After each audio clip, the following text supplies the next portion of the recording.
Part 5 may well be called the Patch University, as I introduce and analyze more than only a couple of quite advanced patching techniques with the Volca Modular. In Part 6, I show you how to integrate the Volca Modular in the Eurorack world, and I really mean integrate, not just using it parallel with your Eurorack setup. The matter of alternative power supplies, not only for one Volca and not only for Volcas at all, finishes this series. On one hand, I have to make my living from producing things like this here, and on the other hand, I want you all to make profit from what I had to learn on my own. That's a dilemma. I try to solve it like this. All 6 parts are produced, they are finished, but I'll upload them one after the other, waiting always 3 weeks before I'll publish the next one. And if you'd like to get them all now and at once and support my work, please donate $9. The donate link is down in the descriptions. I'll send you the download links to all 6 parts then. Thank you for supporting my work. I still don't have my teeth. I hope to get them tomorrow, so my utterance will be still a bit uncommon, as I told you in part 4 already. But during this video, this should change. Well, perhaps I didn't emphasize it enough in part 4. By patching the carrier out to the ratio in, I do not only modulate the carrier's frequency, but I modulate the modulator's frequency as well, which then modulates the carrier's frequency, which then again modulates the modulator's frequency. It's a frequency feedback loop containing 2 oscillators in series. But let's go on to the modulator output now. I promised a lot more patches and a bit less explanations for this part, and therefore I rather focus on the differences to the corresponding carrier-out modulations of part 4 instead of explaining the whole loops and signal flows. When I change the output of the first feedback loop I showed in part 4 from carrier output to modulator output, the modulator frequency modulates itself, and the result of this modulation frequency modulates the carrier internally. But the result of this second modulation, the internal one, is not fed back again. It does not have any influence on the behavior of the modulator. And when I take the modulator output and patch it further into the other modules of the Volca, instead of using the default carrier output, then it's the simple-most FM feedback which you can get with the Volca Modular. Let me set up this patch. First, leaving the pre-patched default carrier out being fed into the LPG and the other circuitry of the machine. So I patch the feedback loop from the second, from the right patch point, what is the modulator output, not the carrier anymore, back to the pitch input, and let's listen.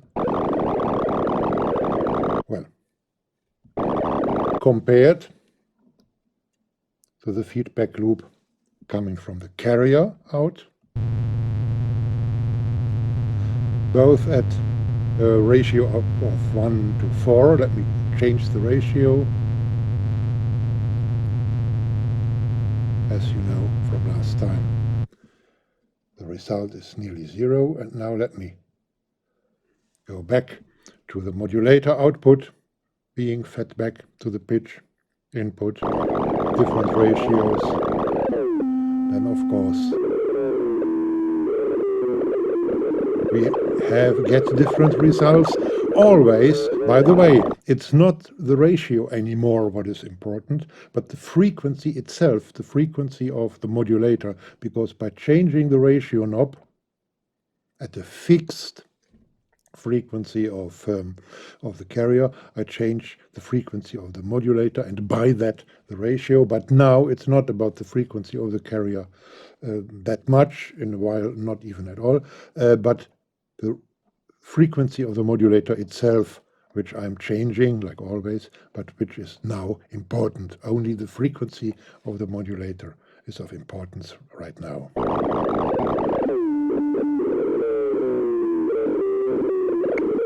So I have always a ratio of 1:1 because the modulator is modulating itself, but at different frequencies. Always 1:1. Modulating and modulated unit is the same, so the frequencies are the same as well. All right. I now use the modulator output and feed it additionally to the feedback loop into the LPG, excluding the carrier by doing so, and setting up the simple most feedback, FM feedback, which is possible with this machine. To do so, I feed the modulator's output at first into the split unit, and from there I take one of the outputs of the split unit and feed it back. Yeah, so still at a low frequency of the modulator. And the other output of the split unit I feed into the signal input of the LPG. And now, come on, here it is. A little bit of fiddly. And now the carrier is not involved in any sound building process right now. So, and now let me try different frequencies. It's the same, nearly the same as before, but now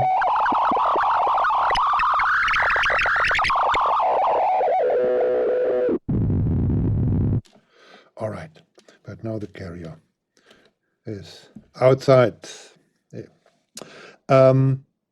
Yeah, I don't want a 100% modulation strength, so I insert the utility unit, input B, and feed the output, the A plus B times C, C is the knob, back to the input or to the pitch input. Now I have again only one oscillator feedback, frequency modulation feedback, but this time the strength of the feedback is regulated by this knob here, knob number C. So now I have the normal frequency of this normal sound, unmodulated sound of the modulator, changing the frequencies,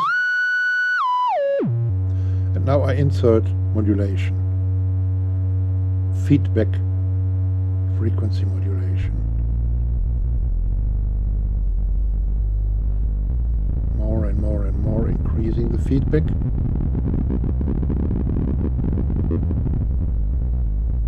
And the same with a higher frequency.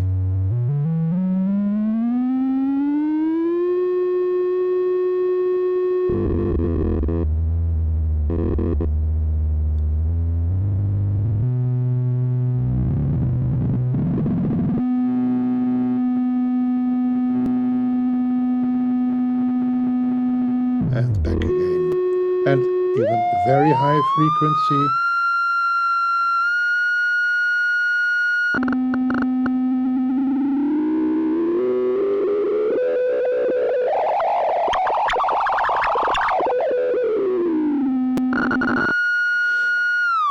I go back to a lower one.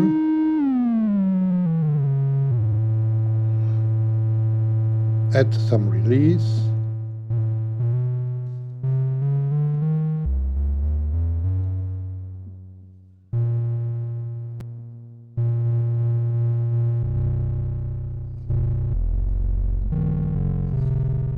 And a bit of space here.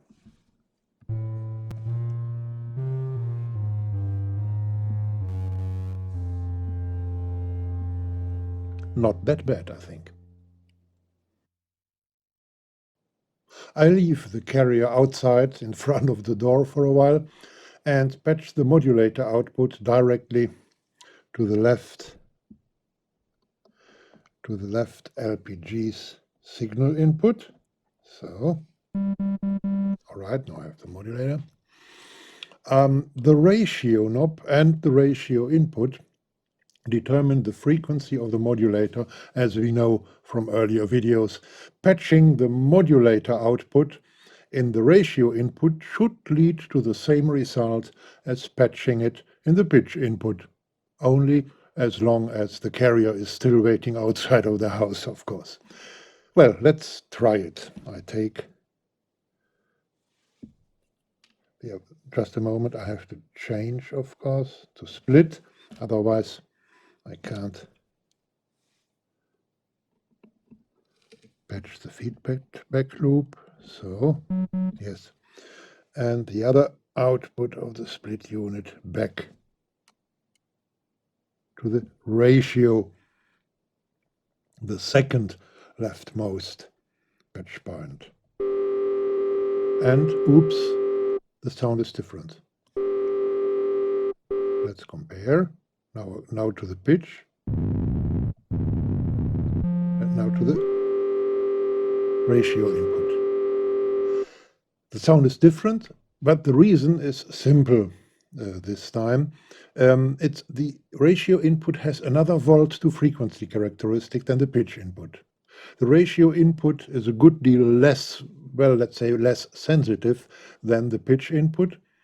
1 volt at the pitch input means a lot more than 1 volt at the ratio input. In simple words, the feedback self-modulation of the modulator works less strong using the ratio input than it would if we used the pitch input. Now the ratio, and now a stronger modulation at the pitch input. Let me prove that.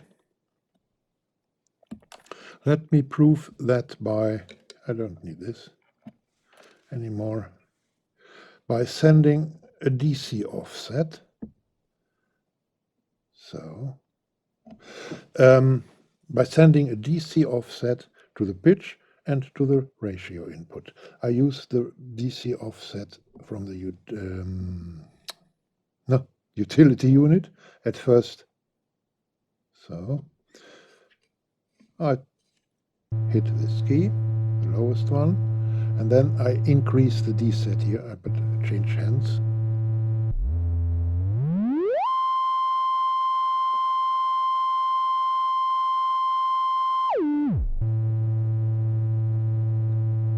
And now the same DC offset to the ratio input. You see, I don't get that high in the frequency. I send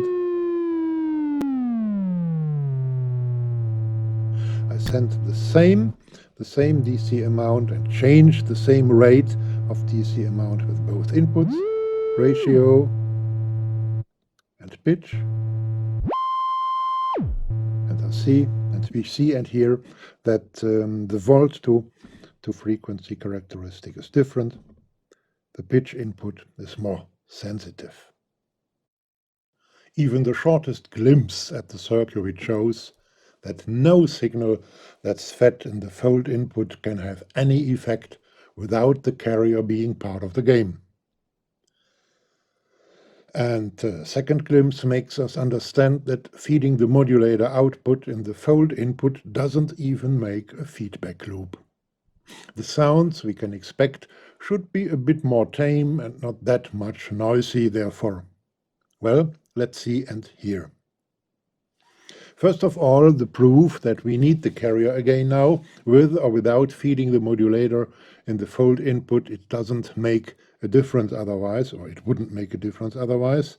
So I take the modulator away from the ratio output input and put it one patch point to the left, the third one from the left, to the fold input.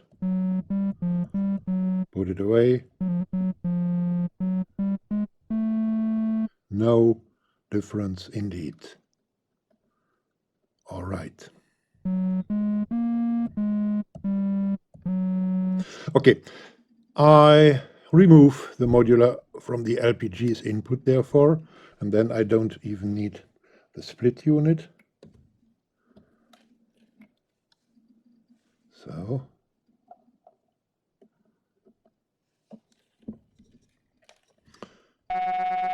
And now we have something else.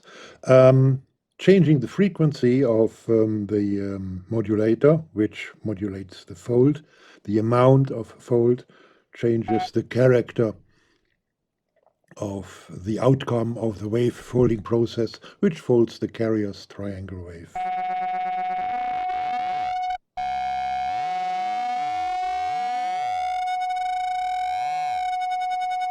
Let's go a little bit deeper then.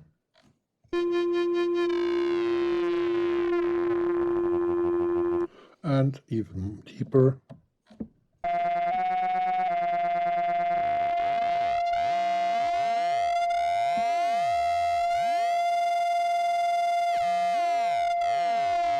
Oh, sorry, deeper, I said deeper. Yeah.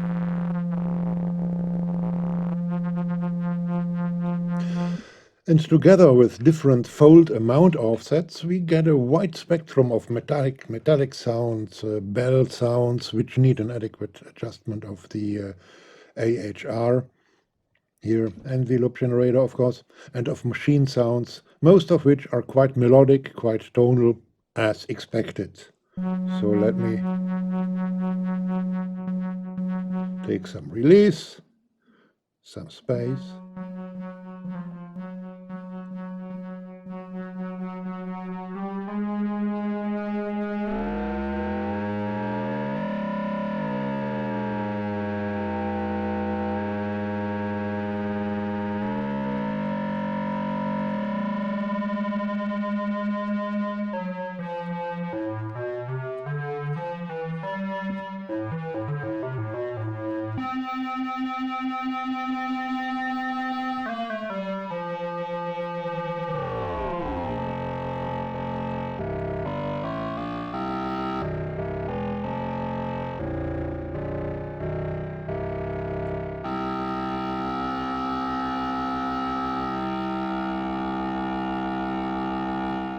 All right.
So far we have modulated audio rate with audio rate and simple levels, for example modulation strength and fold amount with audio rate. Let's modulate now sub-oscillations with audio rate oscillations. In other words, the LFO enters the stage again, so I patch the LFO, trigger in, trigger out. I patch the plus output of the LFO, the right one, to the split input. One of the split outputs goes to my oscilloscope, and the other one I patch into into the signal input of the right LPG, which should interrupt the pre-patched signal flow from the carrier to this LPG. Touching a key brings the first surprise. Oh, that's no surprise.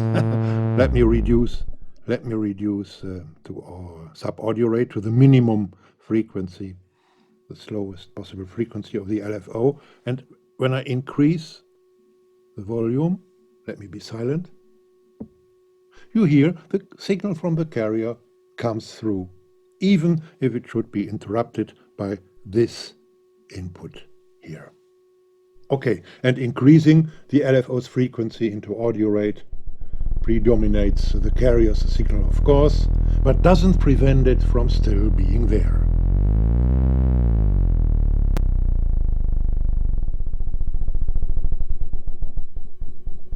Well, let me go back to the lowest LFO frequency. I patch the modulator's output to the time input of the LFO. I use the modulator because I can easily change its frequency using the ratio knob here. So, all right.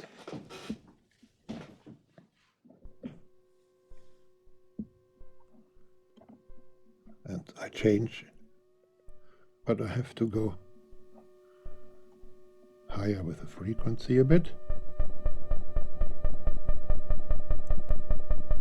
Yeah, changing the frequency of the carrier. So, besides the omnipresent carrier, we hear the modulator sound coming through according to the regular beats of the LFO.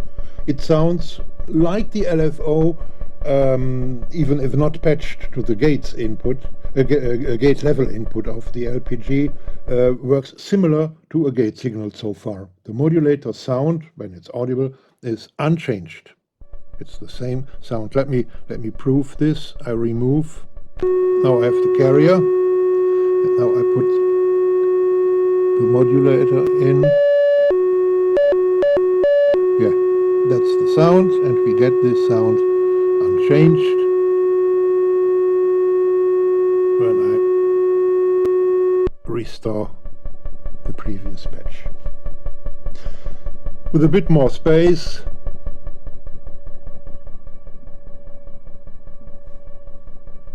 there may be some useful sounds to gain. Changing the modulator's frequency.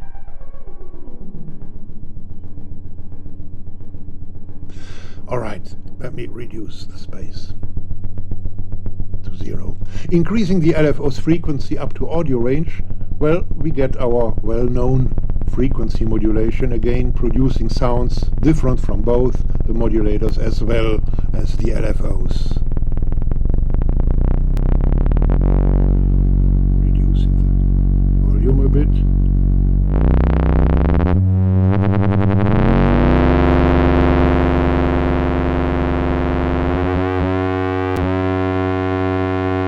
And changing the speed, the frequency of the modulator.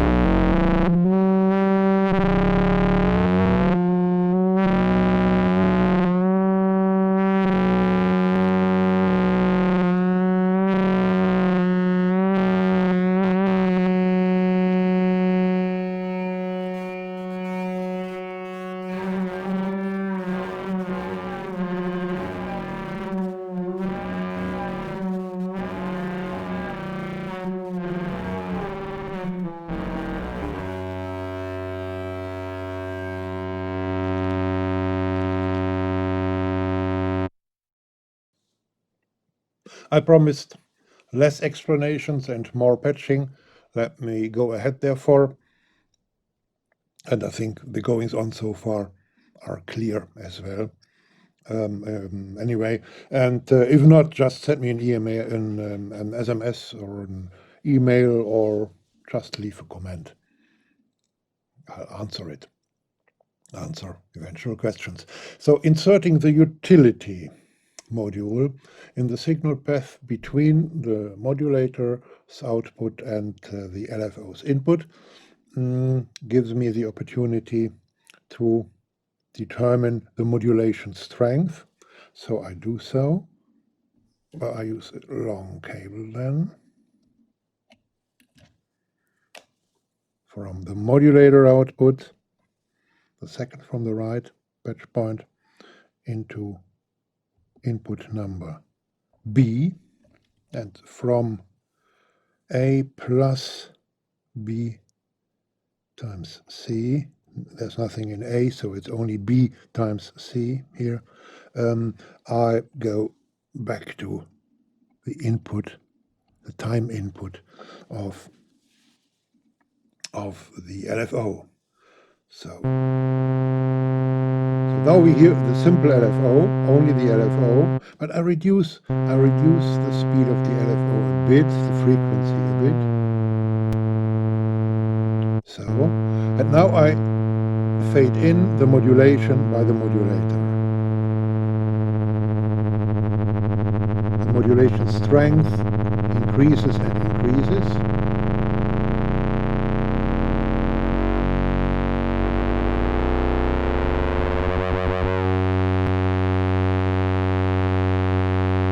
Waveforms.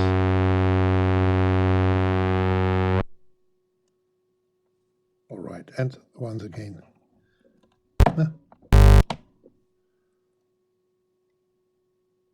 That's interesting. It's the second time it happened.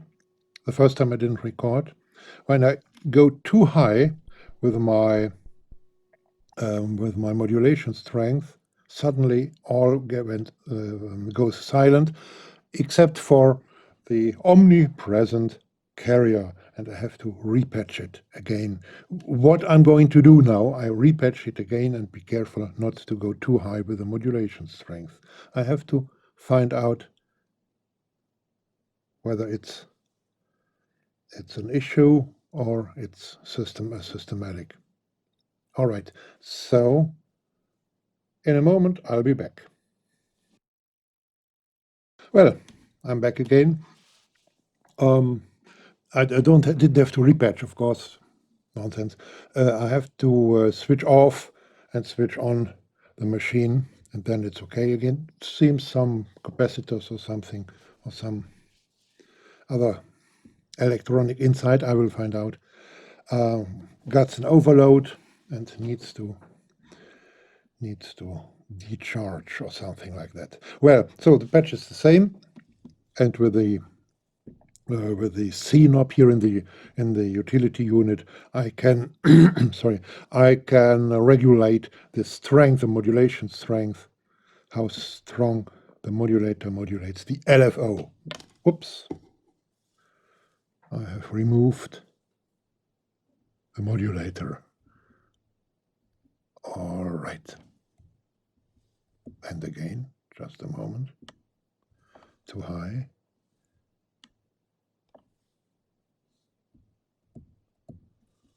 No. Now it doesn't work at all. Waiting a little bit longer.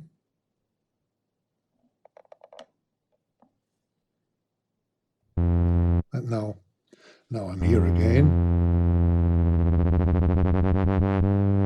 All right, so this is the pure LFO.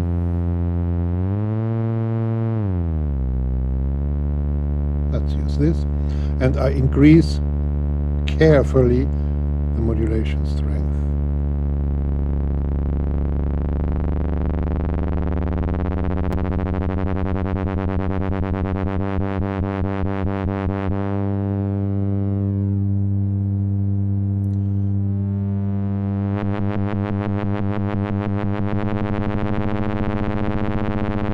I won't go higher, but I change the frequency, the modulating frequency of the modulator.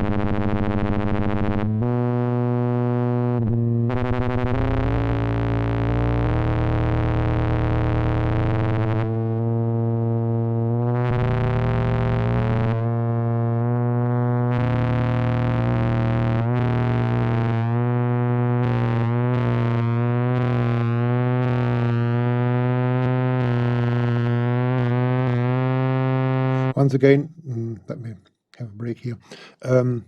What we are doing is frequency modulation. Yeah, it's no basic difference between what we are doing now and what we did before, using simply the modulator carrier combination. But now we have lower frequencies. The carrier, now this LFO works as a carrier now, is simply running at a lower frequency than the carrier did here. Reducing the strength of the modulation.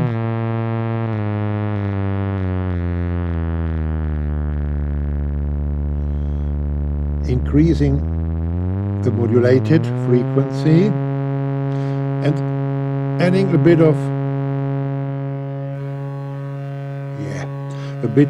space, and then changing the modulation strength.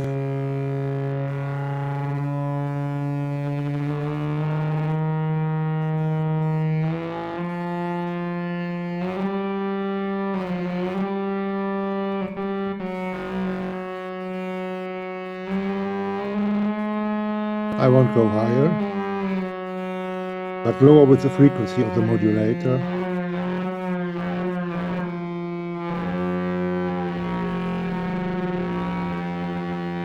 And reducing the strength.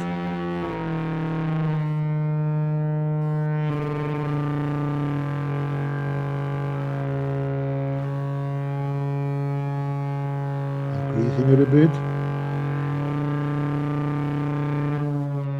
Reducing the frequency of the modulator. And reducing the frequency of the carrier as well.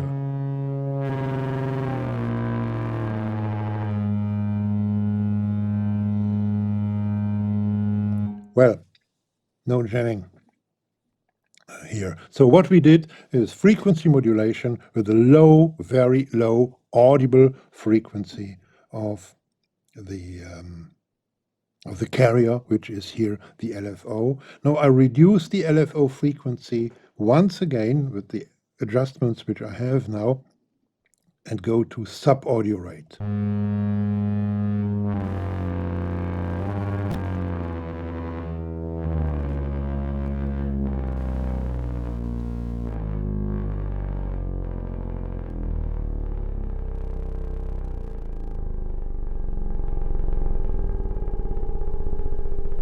I think now I'm at sub-audio rate. Let me control.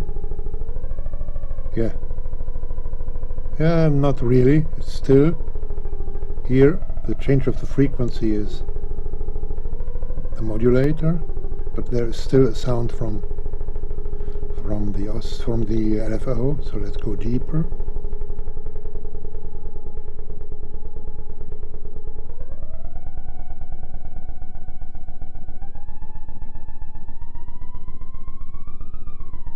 All right.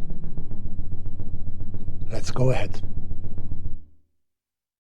Well, let me test the overload phenomenon.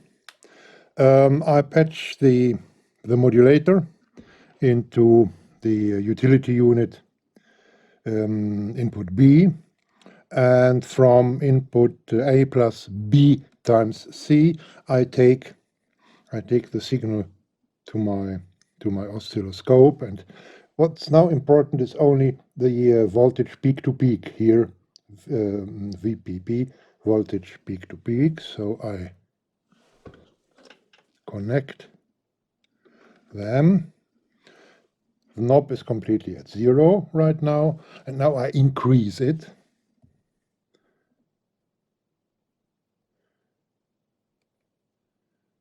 Oh, I should I should of course switch the machine on. Yeah. Okay. Auto set to calibrate. Yeah. And now I increase.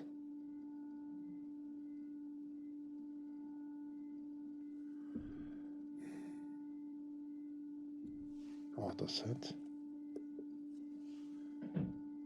Yes, of course.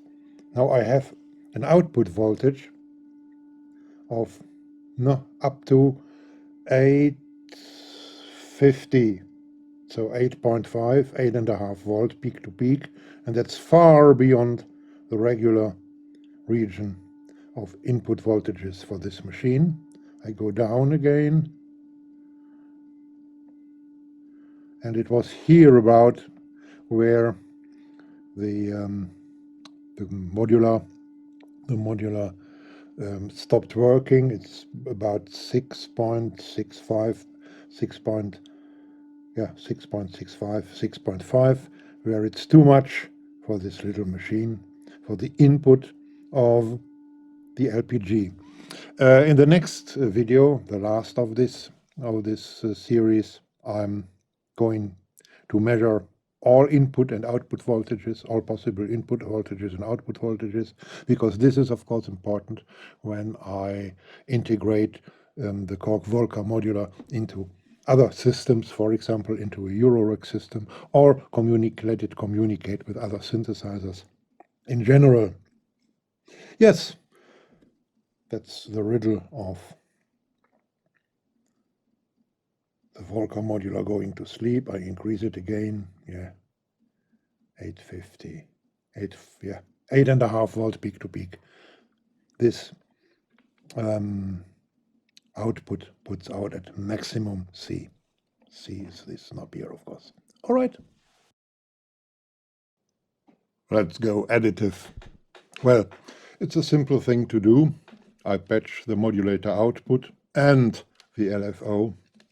Let me patch it at first into the utility unit here,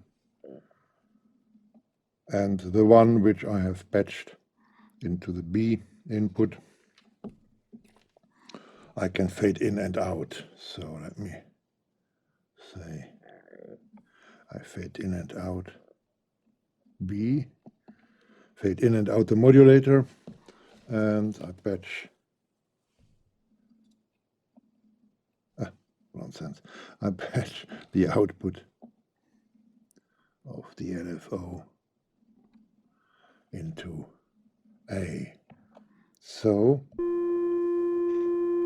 and of course, I must not forget to patch the output of the utility unit into the signal in of the left LPG. So.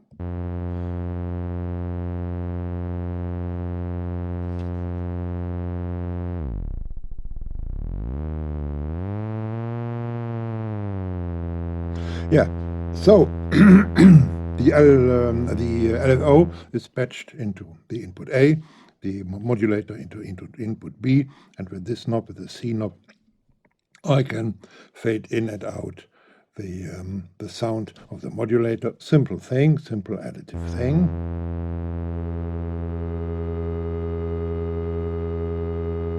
Let me tune it a little bit.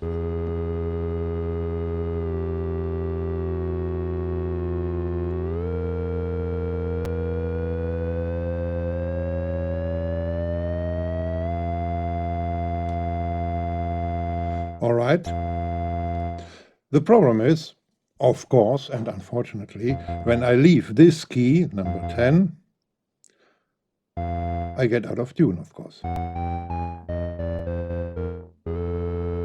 Let me tune it deeper.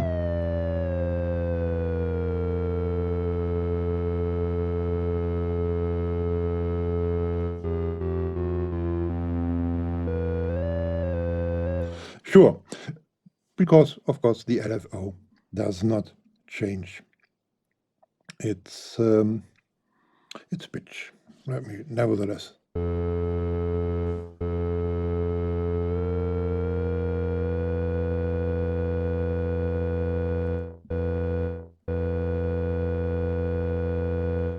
Play around with it a bit.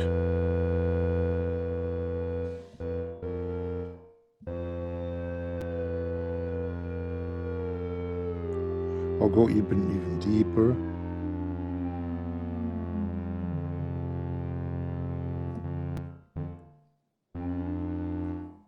A little bit more of the modulator. Yeah, that's okay. out of tune, I get in tune.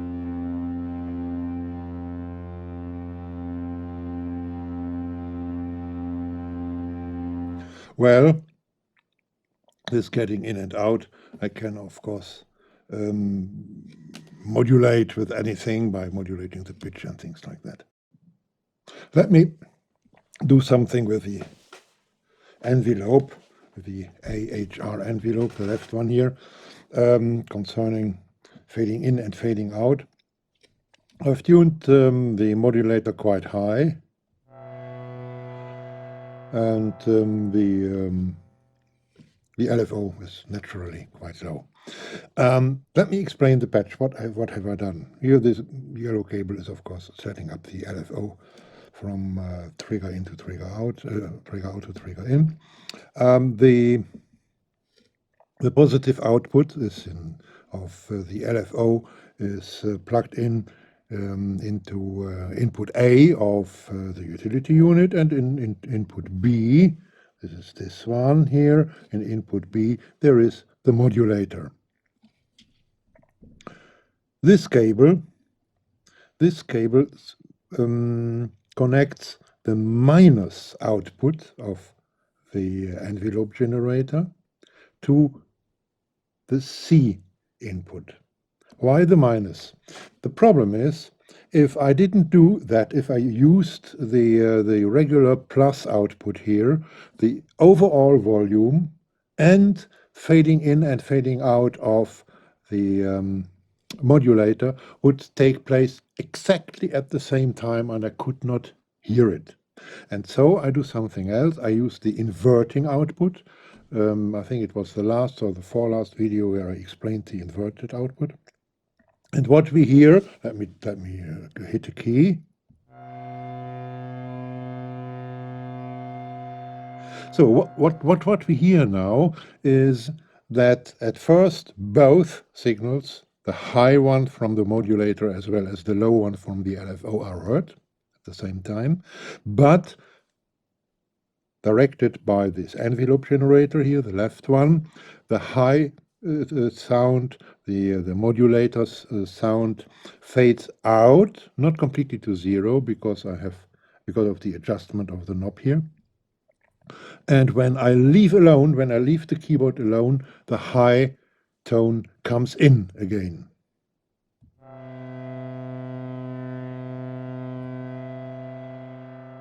Or another one.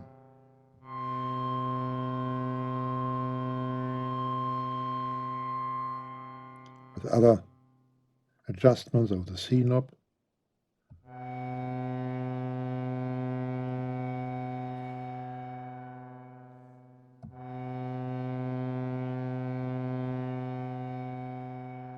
And even lower. Now the modulator's sound is nearly completely gone, but returns again. So what I want to do now is I want to tune the pitch. Now of the pitch of the LFO. So at first I patch an LFO again. Trigger to trigger. Oh, sorry. I have to, of course, to take the output and patch it to the input of the LPG. And now it's all over the place. It's the same sound, and I don't want that. What I want to do is I take the voltage from the pitch output of from the note output of the sequences unit and patch it into input B of the utility. And from there, from the minus B times C, the lower output, into the time, into the time input of the right function generator. Why the minus? Well, the higher the voltage that's coming to this input, the higher, the longer is the time, because this input is intentionally named time and not frequency. But the longer the time the LFO needs to make a circle, the lower the frequency. But I want the higher the voltage which comes out of this sequences unit, the higher the frequency. So I have to subtract the time, have to reduce the time minus B times C and increase the frequency by that.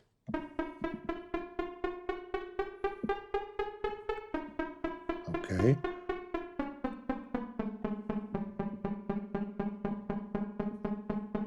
And at different levels.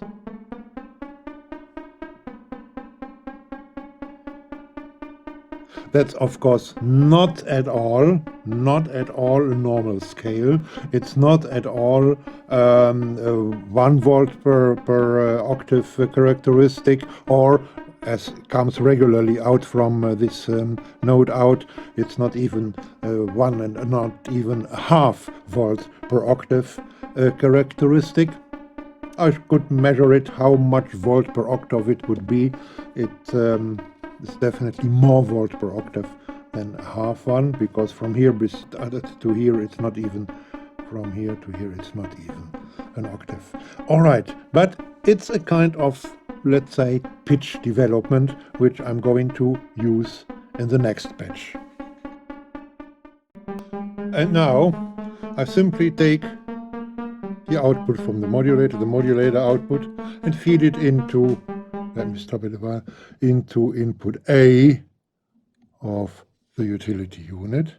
And I have a kind of, well, how shall I call it, pseudo key follower. So you see that the harmonic character of these two tones now fade in and out. So, but in a very interesting way, not just that the lower sound, the sound of the LFO, the tone, the pitch of the LFO is always the same, whereas the modulator's pitch melody goes up and down. Now even the pitch of the LFO changes, so we don't get the, let's say, the congruence of both pitches. Can you see it? Congruence of both pitches. We don't get it always at the same time.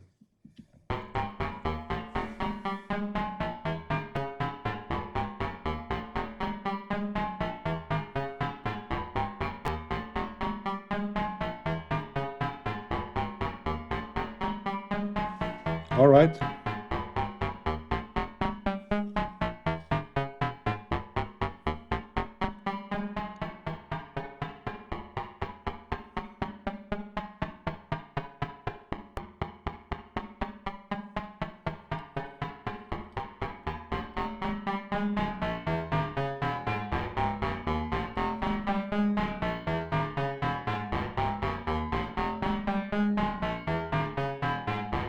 All right. The outputs of the utility unit here are called A plus or minus B times C. B times C, a multiplication of frequencies. Well, that's ring modulation, the kind of frequency mixing that results in the occurrence of additional partials in the spectrum, whereas the original two mixed frequencies vanish. In case of two sine waves, it's like the graph shows, 500 Hertz ring modulated by 125 Hertz results in a spectrum containing the partial 625 and 375 Hertz. The frequencies which modulate each other here build a harmonic sound, an interval of 2 octaves, whereas the resulting two frequencies don't. I've patched our well-known envelope LFO and feed its output to the input B of the utility module. And the output of the utility module, take the upper one, A plus B plus times C, doesn't matter. Oh, well, a little bit. I patch into the dual LPG, the left one of the LPGs. All right. And I take the modulator output from the source module and patch it to the C input of the unit. At first, with the knob at minimum, and now increasing.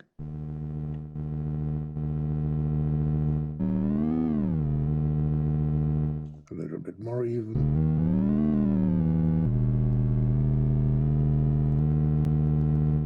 And a bit of room.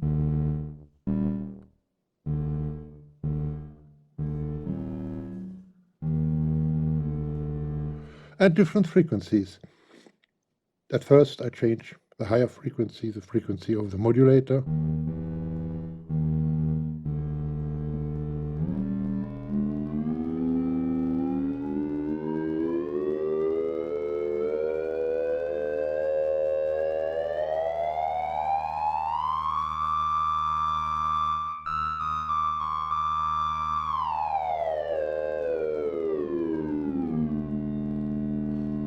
The resulting sound is not that different from its parents because the LFO's frequency is quite low, and any frequency minus or plus a low frequency will be close to the original one, right? Nevertheless, I try even different frequencies with the LFO.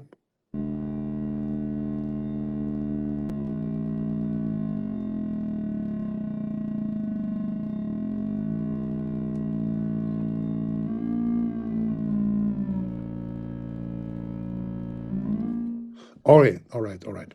I replace the LFO, and I replace it by the carrier output of the source module. A little bit of fiddly, but in part 6 I will place this machine in a different way, which makes it a little less fiddly, all these tiny cables and patch points. So now I have carrier and modulator ring modulating each other. At first I go down again.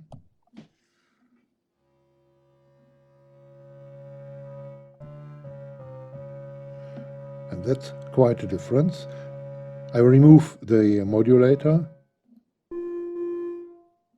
Now both ring modulating each other. Now I remove the carrier and both again. Different modulation strength.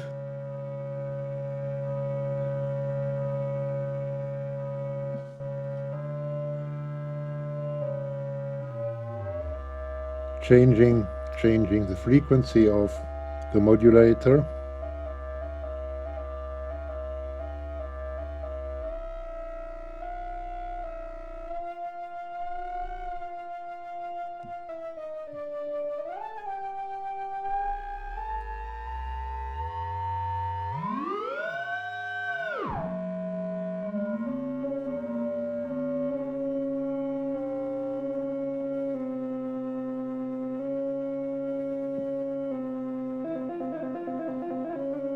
Wow.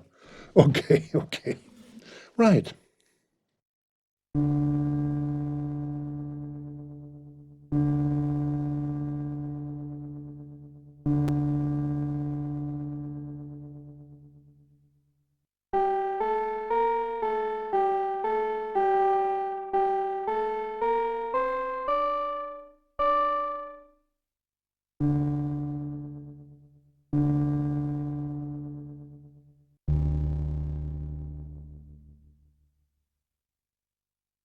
Let's simply combine, adding and subtracting, and modulating the envelopes.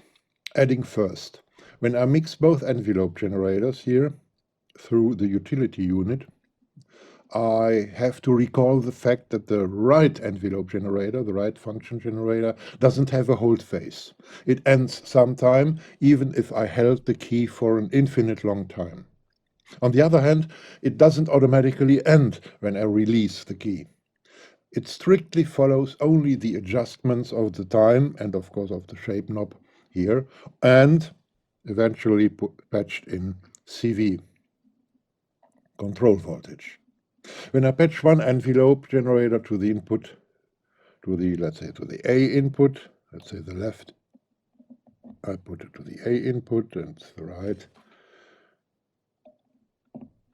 right envelope generator to the B input, then I can, with the knob, I can adjust the influence of the right envelope generator. The output, I use the A plus B times C output, put it into the gate level input of the LPG, and the right envelope generator needs a trigger, of course. I use the gate signal from the sequences unit. Yeah. All right. I could also have doubled the output here of the left standard pre-patched by default generator. I could have used the split unit to double it and use it as the trigger impulse for the right envelope generator, but the patch would be bigger, more cables. It's not necessary. So what I do now is I simply touch a key, but I do it very short. Here is no attack and no release with the left envelope generator, but the right one is set to an upsaw with upgoing slope and a very long time. So it needs a long time to go up. And as I said, it will strictly follow the adjustments. So it gets the trigger impulse when I push the key, when I touch the key, and then it slowly starts, whereas the left envelope generator with no attack and no release stops working at once when I leave my finger off the key. When I leave my finger long enough, the hold phase of the left envelope generator is longer than the adjusted time of the right one. So after leaving the key alone, nothing happens anymore. And now I can use different adjustments of release and time and shape of both envelopes to add them. But let me do something else. Let me start the sequencer. And you see, it gives an interesting pattern of release time and no release time. I can change it, make the time here shorter.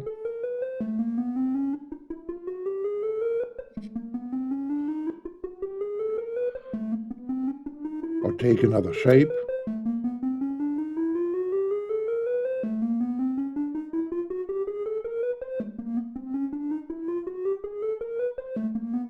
Or I can change the output of the utility unit from A plus B times C to A minus B times C. Well, a little bit regulating the space.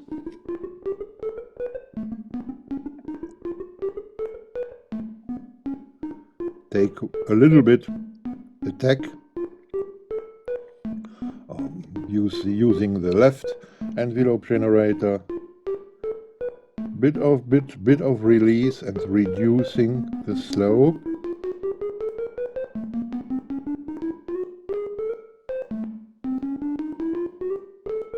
You see a lot of possibilities to experiment with.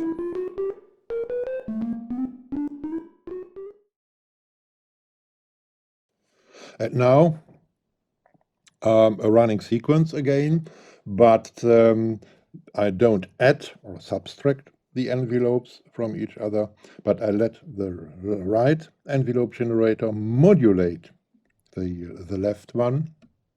Let me start with modulating the release time. So I remove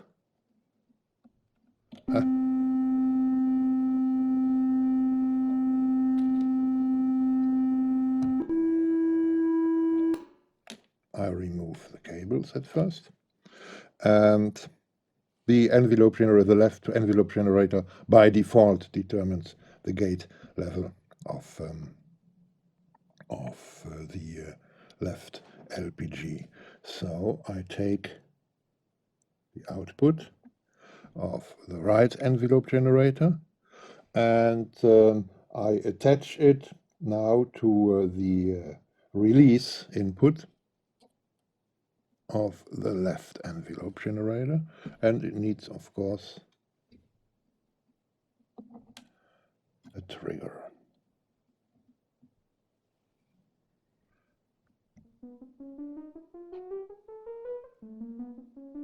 Now, well, perhaps I increase the volume a bit.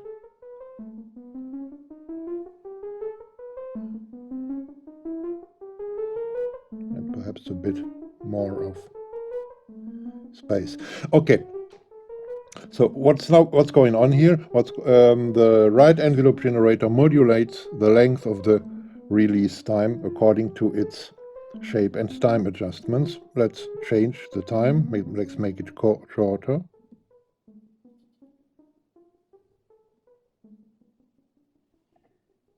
And set the shape to downward slope, so it starts with a high voltage output, high modulation amount of the release phase, and the opposite, long release time.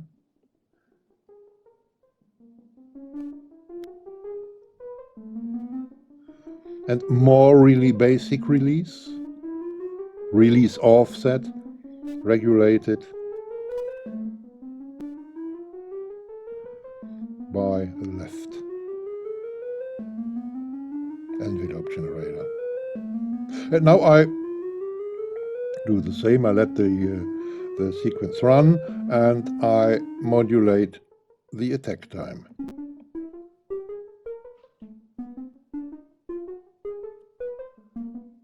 And with different clock rates.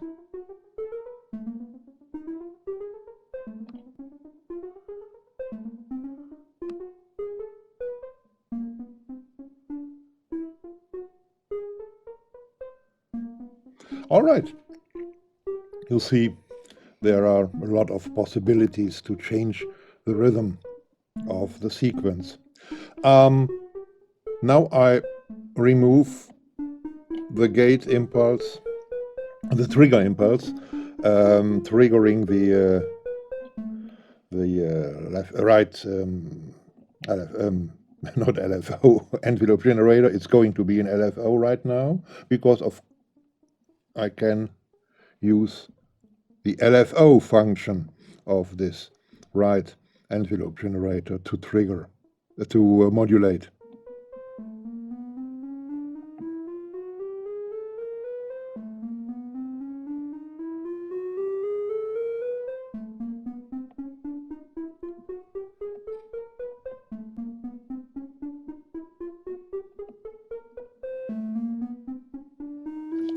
The principle is the same, only that now the envelopes don't start at the same time, but the right envelope, the right cycle, or the cycle of the right function generator is determined by the cycle of the repetition of its LFO function, and of course, like before, depends on the shape. Well, so we have 4, 5 knobs to change the rhythmic structure of a sequence. Let me stop it. Attack and release, shape, time, and the clock rate itself. Let's think a moment about what inverted output at the right envelope generator really means. really means when nothing is going on, when no key is hit and something like that. Well, it means the plus output doesn't give any voltage out, and nothing, the negative of nothing, or the opposite, not the negative. Negative zero is zero as well. Okay, well, in basic mathematics. The opposite of nothing is something. So I insert the minus, the inverting output of the right envelope generator to the gate level input of the LPG, and we get a sound. It's a constant voltage. Let me use this fact by inserting it into A, inserting A plus the output, A plus B times C to the pitch, and inserting the A minus B times C to the gate level input of the LPG. Now I reduce C, I reduce the minus,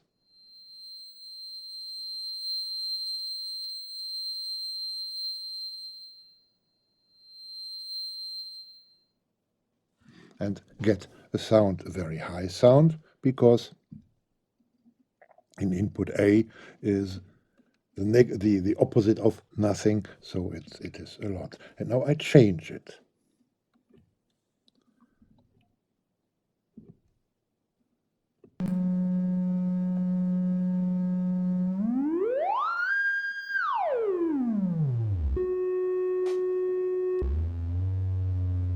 So what's going on right now? The opposite of nothing, so a lot, is inserted is patched to input A, and in input B there isn't anything in input B, what means there is a constant voltage coming from input B, you know from some of the last videos. And so A plus B times C means this one plus a constant voltage whose amount I can regulate with C, and this regulates the volume. A lot of voltage, a lot of high level, minus B, minus a certain amount of constant voltage, regulates the pitch.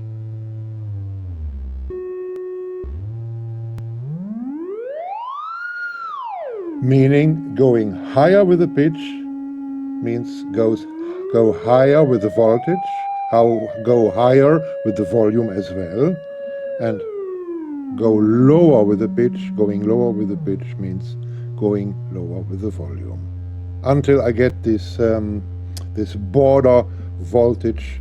You know, again what I had in the last video, or was it at the beginning of this video? I don't know. Where I come by adding both signals, by adding both voltages. This voltage coming from the envelope generator and the constant voltage produced by B, when there is nothing patched in, and the addition of these voltages gets too high.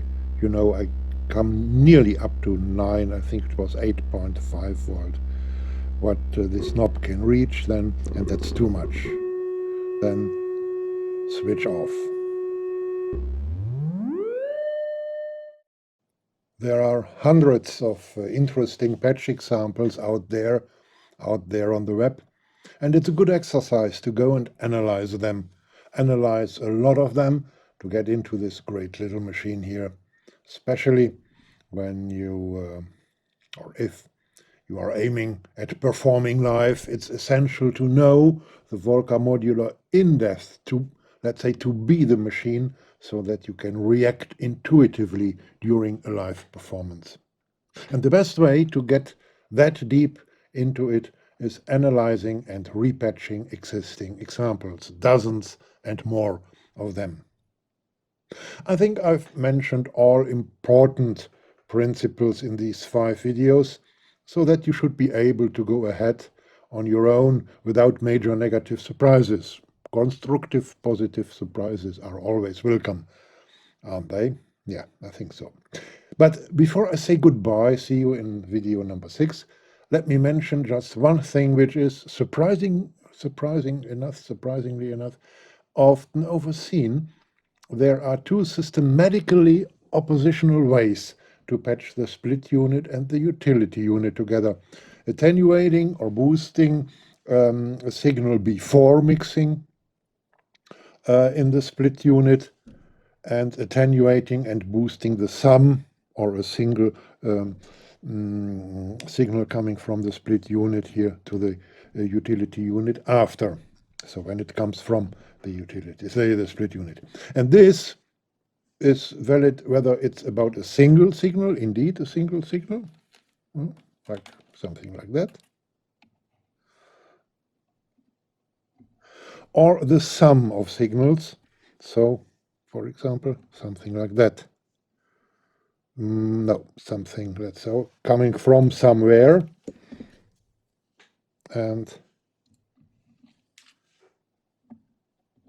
being boosted or attenuated afterwards, or the other way around. All right, sounds self-evident, but it is overseen quite often, nevertheless. Well, in the next video, video 6, and the last in this series, so far the last, I've already an idea for the 7th one, I let the Volca Modular communicate with other synths, not only with other Volcas, but also. I'll take some deep looks at the matter of alternative power supplies, including the question of common ground, electrical ground, common zero reference signal level when communicating with other synths, or for example with the Eurorack system.